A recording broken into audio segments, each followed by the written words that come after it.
Episode 203. Information is neutral. We are not.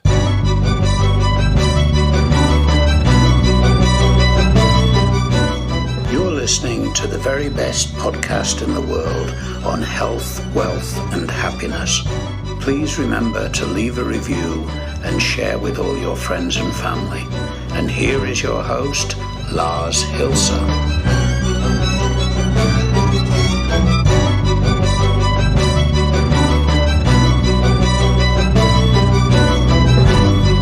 And it's Wednesday, Hump Day. Welcome to the 203rd episode of the very best podcast in the world, your only source in the universe for personal supremacy through health, wealth, and happiness.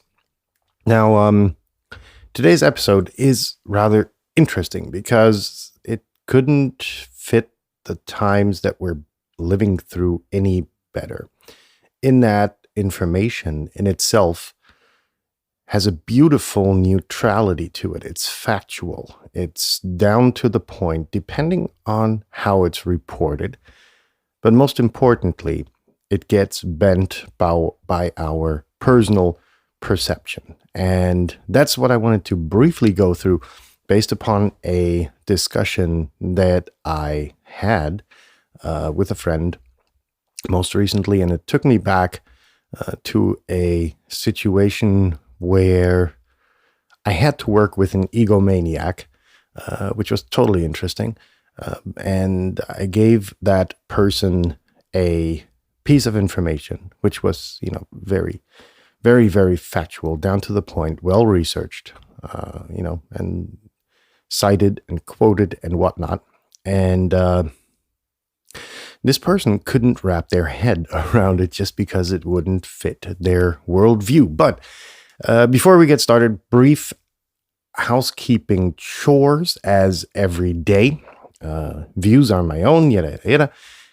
Sharing is caring, in that if this episode is, maybe only partially interesting to you, maybe there's someone around you who could use a little bit of input, particularly on how to evaluate and analyze information. So share this episode with them and make sure to spread the good word of this great show. And if you have any trouble sharing it through your favorite podcast app, just resort to the website, theverybestpodcastintheworld.com. And under every post and episode and whatever, there's a list of shiny little symbols that you can click to use your favorite means of social media communication. That being said, what is information, right? Information is, if well researched, let's take, a newspaper article in the good old times, not the now times where, Fox has its line, some people say, and this has become even a standard in very, very, very respected or formally respected publications of the mainstream media, which now is mainly, running behind the train, trying to make money. And it makes sense. We have to do this little excursion into the world of mass media, right? The thing that counts here is making money, as it does for everybody. Everybody's got to feed, their family. Everybody's got to put food on the table, roof over their family's head, etc., etc.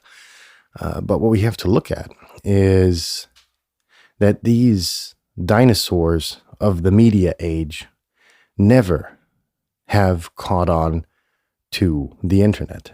And, dinosaurs, except for a few races due to their size, move very slowly, sluggishly. And that's what the mass media is doing. So they have thrown overboard a lot of their journalistic quality standards in favor of getting that click, right? Because that click makes them money. That's the model. That's the business model that they're used to, right?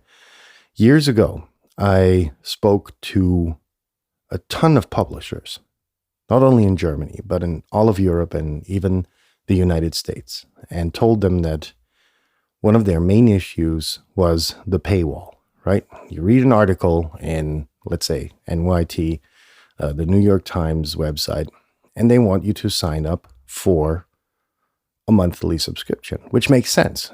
From 20 years ago, that was standard, right? But right now, I just want to read that one article. So my idea was to get to put up a platform where, a unified media payment system where you could just read that article for, let's say, 20 cents or something, right? And all of them were against it and are still today and still hold on to that model. And well, that's what happens, if you don't take the money being presented to you on a silver platter, you're going to have to throw certain quality standards overboard. And that's what's happening. On the other side of the medallion, you have very successful publications like The Intercept, and you have, very, very, very good outlets in the quote unquote free media world, which, put out great content, very well researched content. And right now, what the mass media is surviving upon is their reputation, maybe for another 20 years, just because the business model is the business model and it's always going to work. It's always worked, so it will always work. So in that sense, if a piece of information, a piece of journalistic information, or a piece of information that you give to a recipient is true, is truthful and honest, then it's very down to earth. Even if you're saying, I feel, you're saying to your spouse, I don't feel well the way our relationship is going. That's a piece of factual information. Now, depending on how your spouse grew up and many other influences that have formed that person throughout their life, will give a totally different opinion about this very neutral piece of information you just gave them.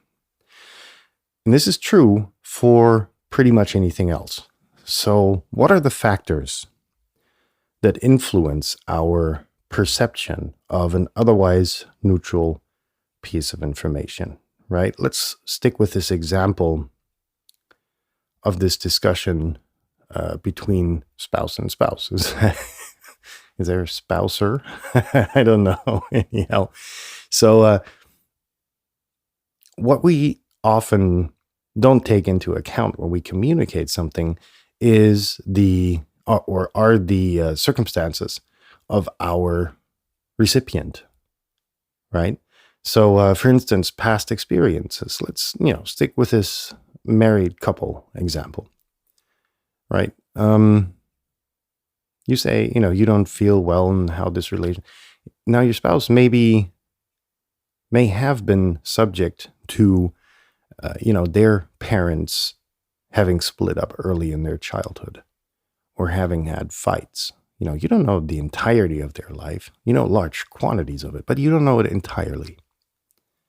So what if their parents were, shortly before a breakup or had a breakup, and this was the exact line that their parents used in an argument when they were a child? It sticks with them forever. So as for past experiences, we can very clearly determine that may influence how they interpret the information you just sent them. Now, another thing that's very important are biases. You just get raised in a certain environment. And if you're not in a lucky situation to, have grown up in a multitude of cultures, to be able to learn very early on that there are differences in cultures and how they behave and how they interact, and so on and so forth, then you're going to have a very difficult time determining that people are people. And yes, they are also brought up differently under different circumstances. And so, but at the end of the day, they're all human beings. And that's, one thing I think no one can honestly say that they are entirely unbiased.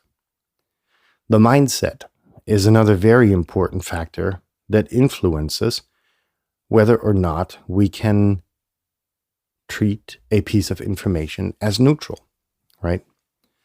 So look at all your right-winged, or not right-winged, right-wing paradists popping up everywhere in Western societies, right? This movement is growing, and it's growing significantly fast.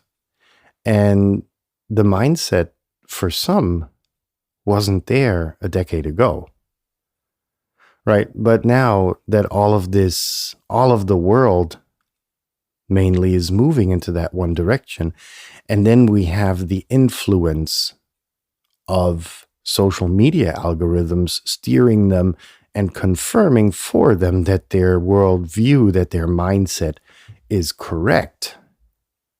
Where do you think they're going to go? Do you think they're going to stop and turn back to their, neutral, independent position? Probably not. Emotion, is another very important aspect which lets us, look at information differently, right? If you're totally pissed at someone, and they tell you to fuck off and you break their nose because you're pissed off, is totally different from, when you're chilled and relaxed and somebody tells you to, pushes your buttons.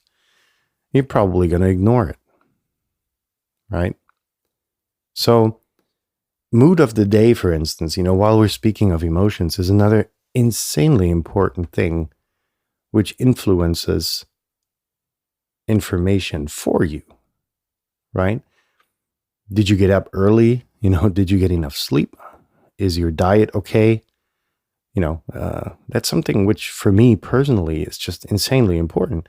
Have I gotten enough sleep? And if no, well, do something about it, right? That's the point. How do you get better at treating information for what it's worth, right? So let's look at those aspects again. Past experiences, there's a lot you can do to work on those. Biases, right? Is biases or is it biases? I don't know, biases. Let's stick with biases. Then, can you overcome those, right? And it's difficult, I know. And I've been there, done that, got the t-shirt. Is it the mindset that you were born with? Yeah, you can shut down your Facebook account and resort to other means of getting information, right? Doesn't have to be, that piece of the internet that you get your news and information from. Emotion, clearly, becoming less emotional, I don't know if that's desirable at all. But at least in situations where you have to analyze a piece of information, it would definitely make sense. And the mood of the day, take a nap. I always do that. when the day is pretty much fucked up, or I notice that my productivity has gone down to anything but 100, or away from 100%, I'm going to just take a half-hour nap. And that just solves so many of the world's problems. You will be amazed. So in that sense, I hope I was able to give you a bit more background on how to treat information neutrally. For all it was worth, I hope this episode, as all episodes, help you in a way. And until tomorrow, when we're going to be talking about, well, I'm going to surprise you with that because I haven't really decided. There's 3 that are in the, kind of down to earth. So in the down selection process, there we go. So in that sense, looking forward to being together with you again tomorrow. And have a good rest of your Wednesday. If you've already had your good Wednesday, have a good night. Keep your hands above the blanket as always. And we'll be in touch tomorrow. Bye, folks.